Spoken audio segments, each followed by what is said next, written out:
আসসালামু আলাইকুম, সবাইকে স্বাগত জানাচ্ছি ডিটিভি নিউজে। আপনাদের সাথে আছে আমি সালমা সুলতানা। ইসরায়েলে বড় হামলার আশঙ্কা, জরুরি বৈঠকে বসছেন নেতানিয়াহু। বুধবার ভোরে ইরানের রাজধানী তেহরানে ফিলিস্তিনের স্বাধীনতাকামী সংগঠন হামাসের শীর্ষ নেতা ইসমাইল হানিয়াকে হামলা চালিয়ে হত্যা করা হয়। এর কয়েক ঘন্টা আগে লেবানন ভিত্তিক সশস্ত্র গোষ্ঠী হিজবুল্লাহর সিনিয়র কমান্ডার ফুয়াদ শুকুরকেও হত্যা করেছে ইহুদিবাদী ইসরায়েল।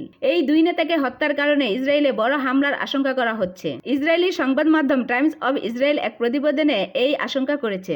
এমন আশঙ্কার মধ্যেই নিরাপত্তা পরিষদের সঙ্গে জরুরি বৈঠকে বসতে যাচ্ছেন যুদ্ধাপরাধের দায়ে অভিযুক্ত ইসরায়েলি প্রধানমন্ত্রী বেনিয়ামিন নেতানিয়াহু। এমন আশঙ্কার মধ্যেই নিরাপত্তা পরিষদের সঙ্গে জরুরি বৈঠকে বসতে যাচ্ছেন যুদ্ধাপরাধের দায়ে অভিযুক্ত ইসরায়েলি প্রধানমন্ত্রী বেনিয়ামিন নেতানিয়াহু। নেতানিয়াহুর দপ্তর থেকে এই তথ্য জানানো হয়েছে। ইরানের শক্তিশালী বাহিনী ইসলামিক বিপ্লবী গার্ড জানিয়েছে হানিয়াকে হত্যার কঠিন প্রতিশোধ নেওয়া হবে।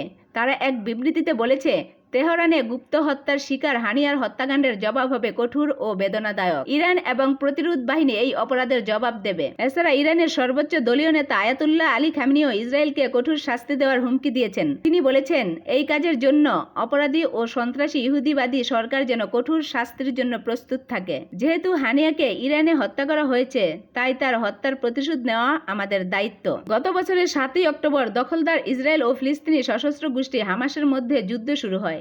10 মাস ধরে চলা এই যুদ্ধ থামাতে দীর্ঘদিন ধরে চেষ্টা চলছে, যা অনেকটাই এগিয়ে ছিল। তবে এর মধ্যে হঠাৎ করেই হানিয়াকে হত্যা করা হলো।